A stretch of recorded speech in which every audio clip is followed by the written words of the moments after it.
Michaela Brooks. Welcome to 10 Warning Signs, to you by the Alzheimer's Association. I'm their program manager of health equity over Greater East Ohio.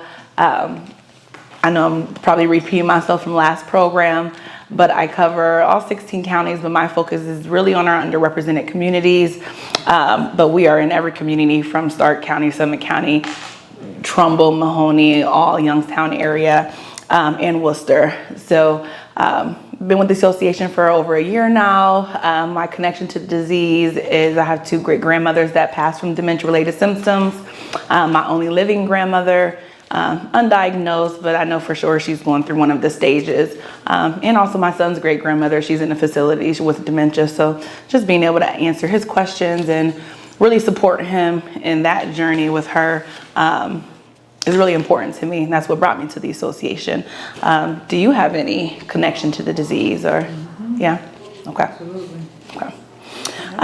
So today this program is designed for those who want to learn more about the warning sign of Alzheimer's and other dementias, and those who have noticed memory or thinking changes in themselves or others.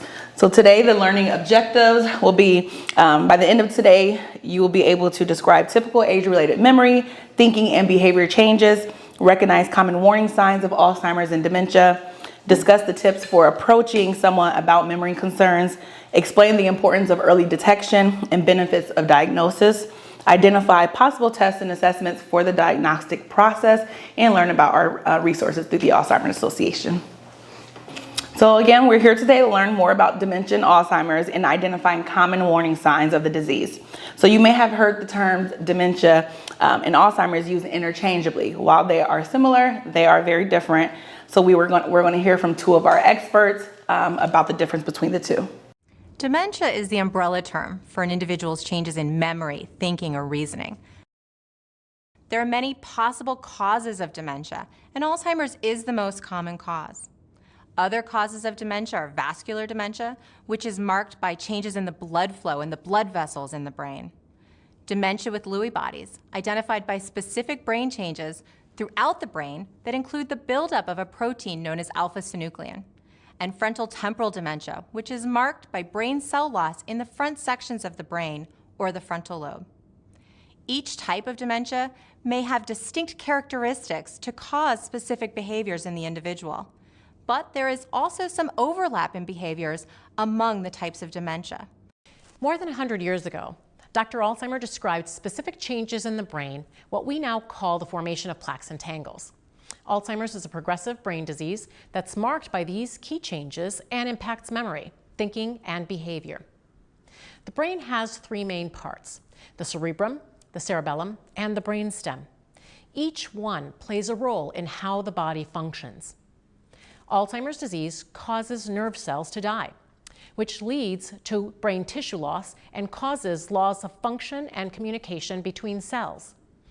These changes can cause the symptoms of Alzheimer's, such as memory loss, behavioral issues, problems with thinking, planning, and at the end stage, swallowing. It's important to know what the warning signs of Alzheimer's are and to be on the lookout. We know that we change over time, and the warning signs of Alzheimer's can be warning signs of a number of things, but when you see those in yourself or in someone you care about, it's important to check it out, to consult with a doctor, to find out what you're dealing with. Some of the things that can look like Alzheimer's may be other treatable conditions. If it is Alzheimer's, you still want to know as early as possible, because that gives the person and the family time to plan, time to make decisions, and it also gives the person with the disease a voice and allows them to say what they want. So as Ruth said, who was the last woman who spoke, it's important to know the warning signs, what the warning signs are, and to be on the lookout. The Alzheimer's Association, as a leader in this area, developed 10 warning signs to help people understand the difference between normal aging and common signs of possible dementia. This list is intended to be a tool to identify unusual changes in a person's memory, thinking, and behavior. And I always like to reiterate that in every program, because people really just hear dementia and think it has everything to do with just memory, not realizing our brain affects our entire body. So just because your loved one may not really be experiencing a lot of the memory changes doesn't mean that they can't have dementia, especially if they're checking a lot of other boxes. So I would just be on the lookout for the thinking and the behavior changes as well. It's important to note that this list does not constitute a diagnosis for Alzheimer's or dementia. These are simply the most common examples of changes experienced. Individuals may experience one or more of these signs in different degrees. So let's explore each sign and the more typical age-related changes may be. So we have number 1, memory loss that disrupts daily life. One of the most common signs of Alzheimer's, especially early on, is forgetting recently learned information. Others include forgetting important dates or events, repeatedly asking the same questions and increasingly relying on memory aids, or leaning on other things for tasks once handled on their own. A typical age-related change is sometimes forgetting information, but remembering it later. I forget information all the time. I remember it later. I forget where I put my keys at, where I put my phone at. I find it later. I'll find it at some point. But a lot of, when a person with dementia, it's not coming back to them as fast, or sometimes not at all, and it's happening on a consistent basis. So number 2, challenges in planning or solving problems. Some people may experience new difficulties in executive functioning, including developing or following a plan or difficulty concentrating. Conversely, a more typical age-related change is making occasional errors when managing bills or households for your household. So we're going to hear from John. I believe he is someone with, or maybe a caregiver. I was probably spending 4 to 5 times more time preparing for something than I did, say, 5 or 10 years ago, because of I would lose my thought, I'd lose my focus, I'd get anxious, I wouldn't get to sleep. I was thinking this, I was in my sleep, I was thinking about what I was anxious about, which was what I was trying to remember, which was what I was trying to prepare, which I was trying to do. So it was really a vicious circle of, so I was able to control it a lot, so that people wouldn't see things, and that there weren't things to be seen. It's what was disturbing me was what effort I had to put into to do the things I used to do more easily. Number 3 is difficulty completing familiar tasks. People living with dementia often find it hard to complete daily tasks that used to be managed with ease, such as driving to a familiar place, writing a grocery list, or remembering how to play a favorite game. Conversely, a typical age-related change would be occasionally needing help to use a microwave or a remote. This could also include having trouble with new technology that the person hasn't had yet the opportunity to engage with as frequently. That's a normal age-related thing. Some people have difficulty with math or with reading in a way that's unusual to them. And once again, this is a change in that person. So for example, we all know somebody who was never able to balance their checkbook, right? So that wouldn't be a warning sign for them. But if somebody who always balanced their checkbook to the penny suddenly was paying bills, the same bill over and over, and not able to balance their finances, well, that would be a sign for them. We have number 4, confusion with time or place. An individual living with Alzheimer's or another dementia may lose track of time, dates, seasons, or the passing of time. They may have trouble understanding something if it's not currently happening, or become confused about what they are or how they got there. This can become even more dramatic or profound in the middle and the late stages. A more typical age-related change could be getting confused about what day it is, when a scheduled appointment is, but figuring it out later. I know I schedule appointments all the time. Forget, I'm so happy they send email reminders, text message reminders. But actually this is really my best friend's grandmother. She lives in a small town and she forgot how to get on the highway. She had jury duty. She forgot where she parked her car. Really flustered, really frustrated. She would call my best friend crying. It's really sad to see, but this is the same city she's lived in her entire life. So that's when you kind of got to start asking like yourself and your family, like, something's going on with the grandma. So we need to check in on her more. maybe asked to go to the doctors with her. But that confusion with time or place is really common, I hear, in families. Number 5, trouble understanding visual images and spatial relationships. Some individuals with Alzheimer's or another dementia may experience vision problems, which can lead to difficulty with balance, trouble reading and problems judging distance and determining color and contrast, which can all impact driving or navigating the community around them. Vision changes such as cataracts is a more typical age-related change. This sign shows us that these changes are not just about memory. It's important to think about all the other ways that someone's daily life can be impacted by any of these changes. I have an example. Individuals with Down syndrome are at an increased risk for dementia because they produce something more that's found in people with, and I'm not sure if it's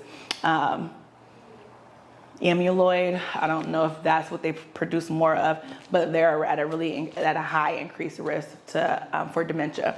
Well, a family that I spoke to, it came to one of, I think the mom goes to one of our caregiver support groups. Her daughter has Downs, and she is currently dealing with the vision issues. Her vision is fine. Nothing's wrong. Like, she's been to the doctor, she doesn't wear glasses, and she won't even leave the house because she's afraid of going down her steps because how she perceives it, she's feel like she's going to fall. It's really interesting. This symptom is very interesting to me because, and we'll hear from our expert, someone can go to the doctor, 20/20 vision, nothing's wrong with them, but it's how they perceive things. Alzheimer's disease is not just a disease of memory. It can affect other things too. It can affect the way that we perceive what we see. So sometimes somebody in the early stages of Alzheimer's might go to the eye doctor because they're having trouble seeing, and in fact their vision is just fine, but the way they're perceiving what they're seeing may be difficult. Number 6, new problems with words and speaking or writing. Individuals may have trouble following or joining a conversation, stop in the middle of a conversation and forget what they were talking about, and continuously repeating themselves. They might also struggle with finding the right word or calling things by the wrong name. They may start using more descriptive terms to talk about something rather than the name of the actual item. A normal age-related change, however, would be occasionally having trouble finding the right word, but then it comes right back to you. My grandma is experiencing this a lot lately because I grocery shop for her and kind of do her errands and run her errands for her. I'm noticing it more than anyone else. Things that she would normally write on her list, common items, she couldn't figure out the word for ranch, but she knew how to describe it. And it's happening more often where she's describing the word, but she cannot come up with the words that we use and items that she buys all the time. So she's definitely experiencing this right now. The other thing that I've increasingly been struggling with are words, which I've dealt with words my entire life, as an avid reader, as a reporter, as a writer.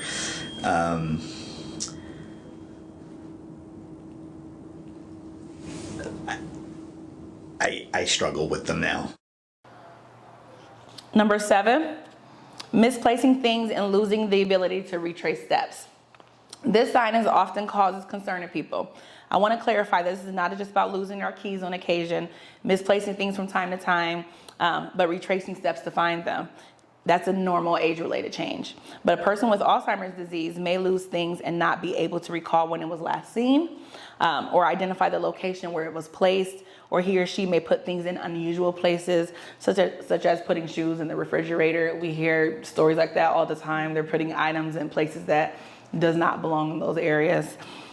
Because of the lack of executive functioning and awareness, the person may grow increasingly suspicious of others and start accusing others of stealing, and do so more frequently over time. So again, another symptom. This is really coming to the association really opens my eyes and really I had to start asking questions of, okay, why is grandma the way she is? Like, what is going on? And it's getting worse. She barely leaves her home. She writes sometimes notes on her doors and tells people to stay out, get out her house.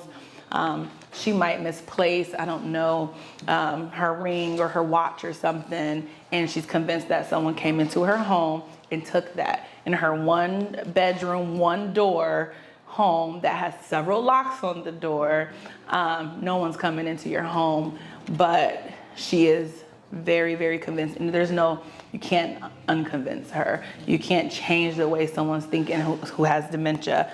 I just support her. I ask her, does she want me to help her find the item she lost?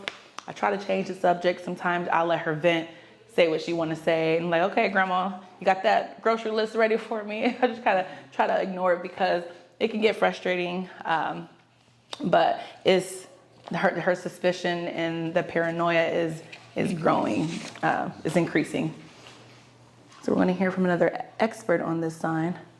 So some people wonder if they lose their keys or their glasses or their purse, is that a sign of Alzheimer's? And one thing that I would say about that is, for most of us, we might misplace something, but then if we retrace our steps, we can usually find it. We can usually remember. For a person with Alzheimer's, sometimes they're not able to retrace their steps. Sometimes that memory is just gone. And so when they do find their keys next to the phone because they got interrupted by a phone call when they were coming in and they set their keys down in an unusual space, so there they are next to the phone. If that happened to you or me, we'd probably remember, oh yeah, the phone was ringing when I came in the door. I put down my keys. The person with Alzheimer's might not remember. They might wonder who's moving their keys around because they never put their keys by the phone. So that's just a little bit of a difference in some of the dynamics with losing things in Alzheimer's. We have number 8, decreased or poor judgment. Individuals may experience changes in judgment or decision making, such as using poor judgment when dealing with money or paying less attention to hygiene and grooming. This can be especially common in individuals who live alone. Making a bad decision once in a while, forgetting an oil change, that's a more typical age-related change. But people with dementia, they may think they took a shower already, so then they're not showering or bathing for days. Or they're over bathing because they forgot that they just took one. But the hygiene issue is an issue, usually with people who live alone. The way I kept my house, and all of a sudden, everything was okay with me. It's like, oh, it's a pile, I'm tired. So my dining room table usually looked like it was someone's office, because I always would say I would do it tomorrow. And then my bedroom, as far as clothing, I would just put it in a corner, put it in a chair. And all of this is just, I wouldn't say it looked like I was a pet wreck, but really I was, because I never threw anything away. I always would say, I'll get to it, but I never did get to it. So just the way of my standard of living, it was actually decreasing. We have number 9, withdrawal from work or social activities. As we age, it's normal to feel uninterested by family or social engagements at times. However, someone who has experienced dementia-related changes may start to lose their ability to hold or follow a conversation. As a result, begin withdrawing from social encounters or hobbies, which we know socialization, we need that for our brain. They may lose the confidence to engage in that way. They don't want to leave their house because maybe they're forgetting who their neighbors are. They don't want to go to their place of worship, church, or wherever, because maybe they can't remember, their sisters and brothers, their names. They don't feel confident that they can even hold a conversation. So sometimes they withdraw and they just stay home. And I think sometimes that can be a little bit of my grandma. Maybe she's just afraid to do certain things but she doesn't want to admit it to us. We'll hear from another expert about it.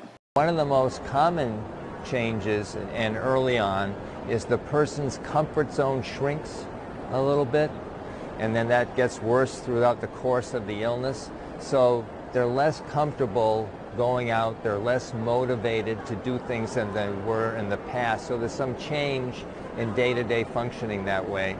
I think people also lose confidence in their cognitive abilities, because they may not recognize someone or know their name or find the right word, and they'll feel awkward. and they don't want people to notice that, so they feel more comfortable at home or in situations with family where they're very, very comfortable with that wouldn't concern them. So people tend to withdraw a little bit and be less outgoing. That's can be one of the early signs of Alzheimer's. And we have number 10, changes in mood and personality. Individuals with Alzheimer's or another dementia may become confused, suspicious, depressed, fearful, or anxious. They might get easily upset either at home or when out of their comfort zone. As we age, however, it's normal to develop very specific ways of doing things and becoming upset or irritable when your routine is disrupted. Someone with Alzheimer's or dementia may become fearful, angry, easily frustrated, which is something that should be addressed. And I hear that a lot in families, a lot in caregivers, that their mom was the sweetest lady, never cursed, never any of that. Now she's always cussing. She, kind of gets aggressive where she wants to hit people. It's really interesting how the brain works. And we're going to hear from another expert on this. Another early sign of Alzheimer's or dementia is subtle changes in behavior. So all of a sudden, the family may notice the person is more easily irritated, or more impatient, or a little moody, or have a shorter fuse, or more anxious. Now, there's lots of things that can cause that, but often that can be an early symptom of Alzheimer's or go along with the early symptoms of memory loss. To recap, these 10 signs are a guide to help identify problems that may be related to Alzheimer's. Individuals may experience one or multiple warning signs in varying degrees, but they don't have to experience them all to be a concern.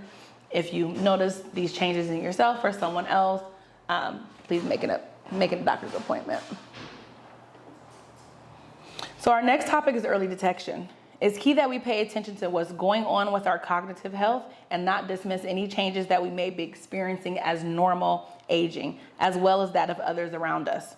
Any changes that's unusual for your level of functioning or that of someone around you is cause for concern. Many times, friends and families are the first to notice changes in someone's memory, behavior, or other abilities. In this module, we'll discuss why it's critical to address any observed changes early and seek answers from a medical professional. So sometimes the person exhibiting symptoms isn't aware or may not have the insight to know that they are experiencing these changes, which is why having outside perspective is critical. This is especially important for individuals who live alone or they're far from their family and friends. So let's listen to Dr. Salloway discuss this and then hear from a care partner who was the first to notice changes in her husband. It's a very interesting phenomenon that people who have memory problems are often less aware of it than family members or their friends who know them well.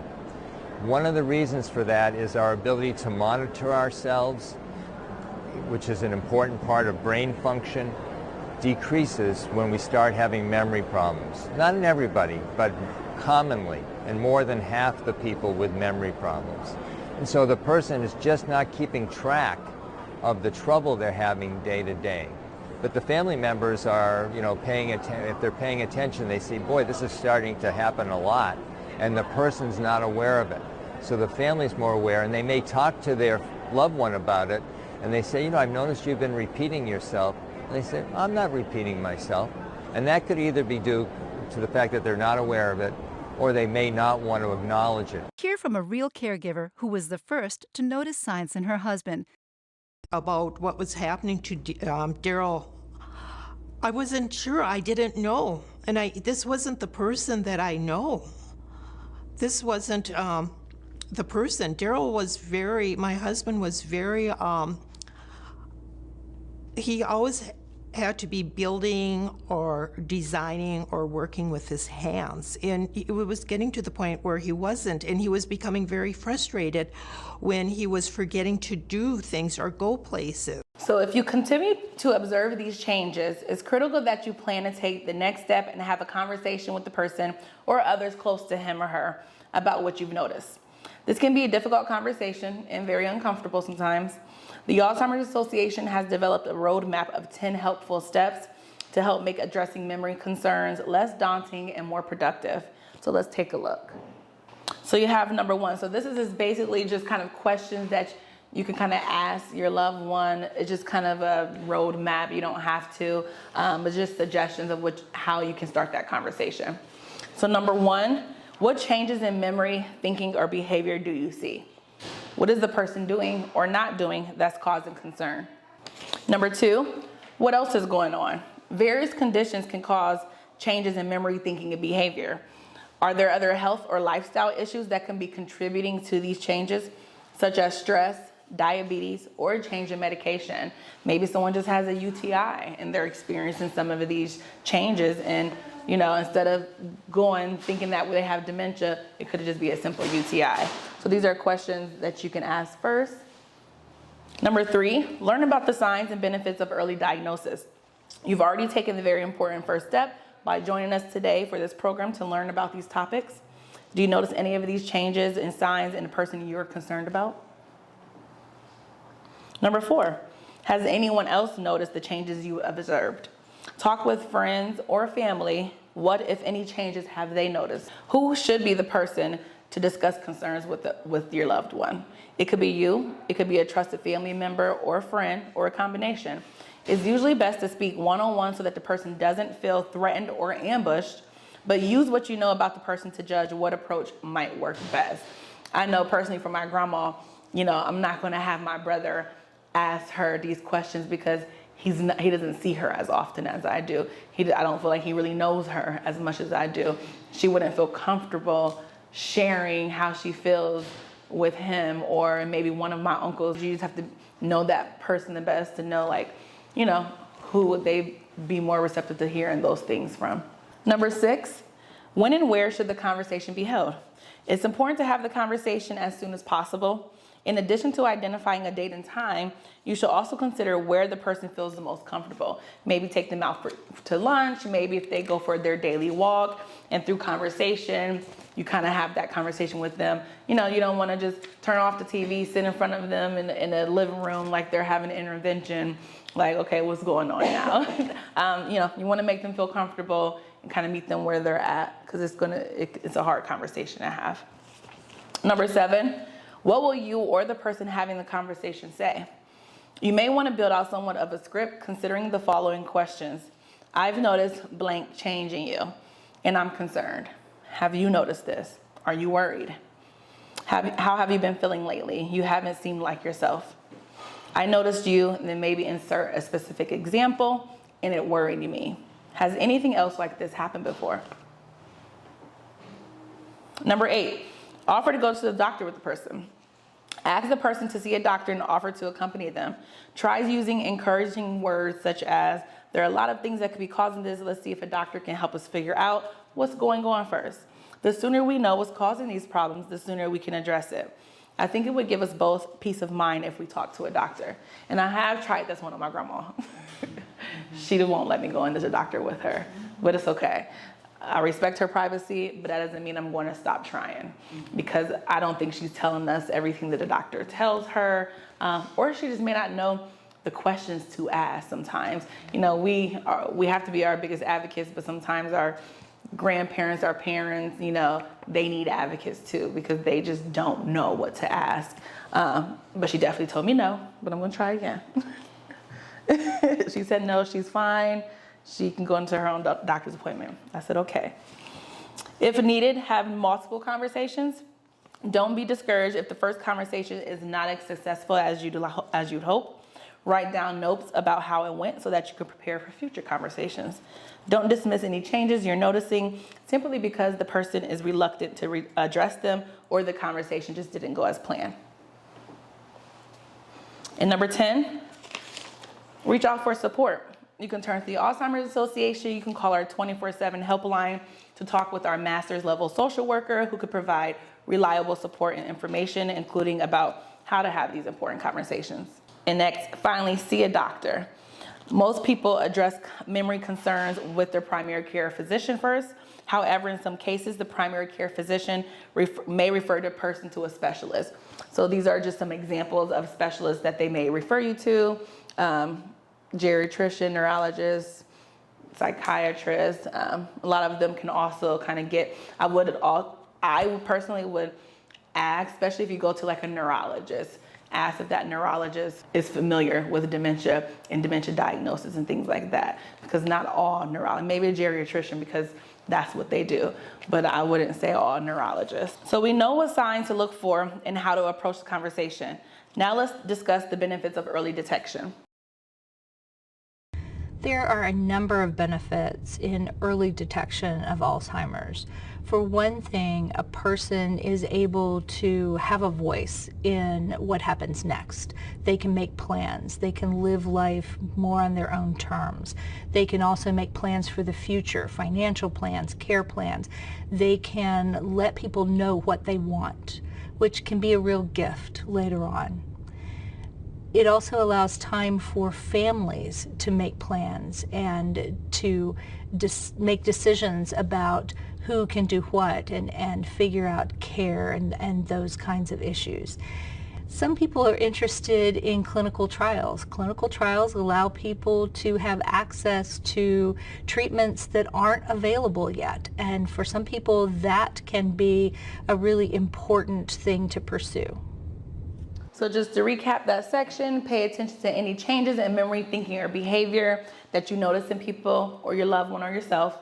If you see changes that are unusual for the person, take action by having a conversation.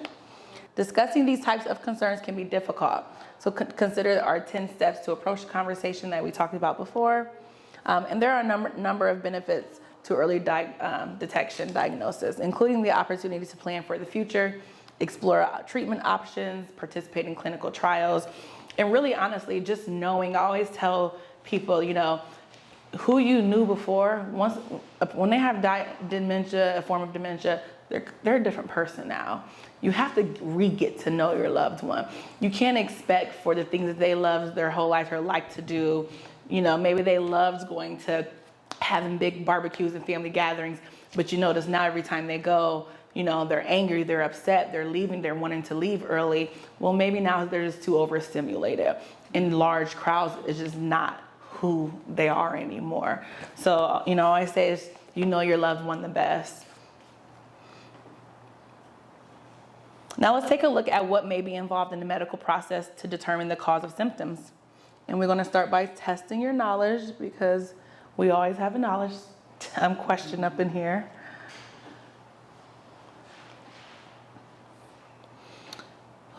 Who thinks that there is currently no way to diagnose Alzheimer's and dementia? True or false? Yes, so the answer is false, contrary to any outdated belief that the Alzheimer's diagnosis can only be made at autopsy. There are a number of assessments and tests that make it possible for healthcare professionals to diagnose Alzheimer's and other dementias with a high degree of certainty. However, determining the cause of dementia can sometimes be more difficult. And these are just kind of a list of some tests that they may send your loved one to do. So medical history, physical exam, screen for depression, interview with close companion, and tests may include lab tests, mental cognitive tests, brain imaging, cerebral spinal fluid analysis. It just depends on the person and what the doctor feels is best for that person. So many people wonder, do dementia-like symptoms always result in a diagnosis of Alzheimer's or another dementia? The diagnostic process will vary from person to person, depending on an individual's specific situation and what the doctor feels is the right course of action for that person.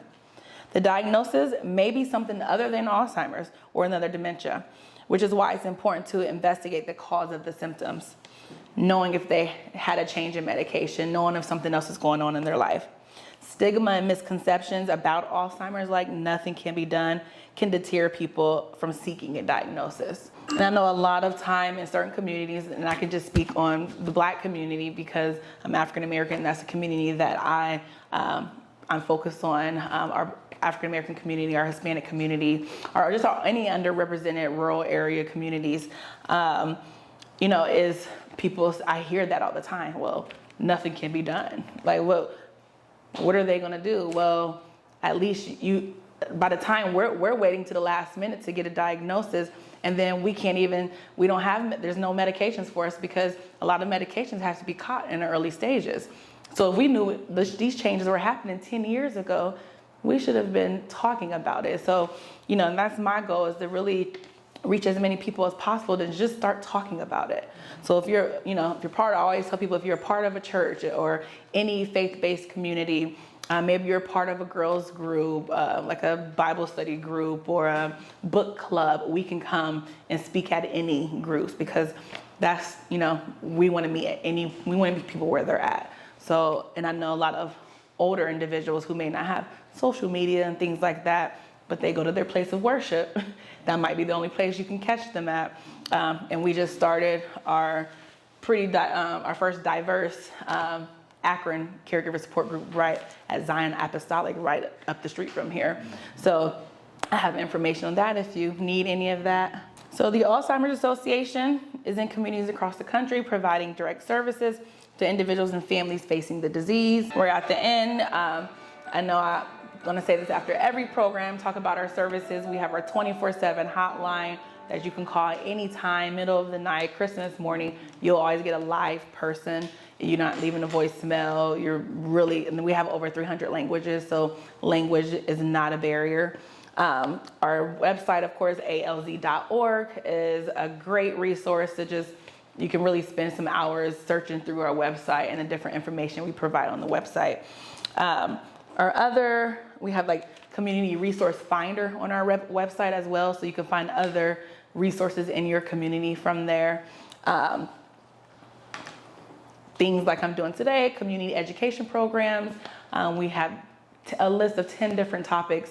So I know for the next, we were doing 6 months, so now we're down to 4. I'm just doing a different program, but we have even more than that. So if you're ever interested, and we can even do, I do quick awareness presentations for I might come in to a staff meeting or a lunch and learn really quick. Even if they have another speaker, I'll just kind of come up for 10 minutes and just talk about our resources from the association, things like that. We can do that as well, because sometimes people, organizations may not have an hour out of their day to have an education program, but they may have 10 or 15 minutes to hear about what the resources we have in the community. And ways to join the fight: Walk to End Alzheimer's. It's at Akron U this year. I can give you information if you're interested in. You can join. Grace House can start a team and fundraise for it, or you can just come individually with your family. It's free to register. It's a really great day. You don't have to walk. It's not a long walk. It's in Akron U's indoor facility as well. So it's in October, but I can get those dates for you.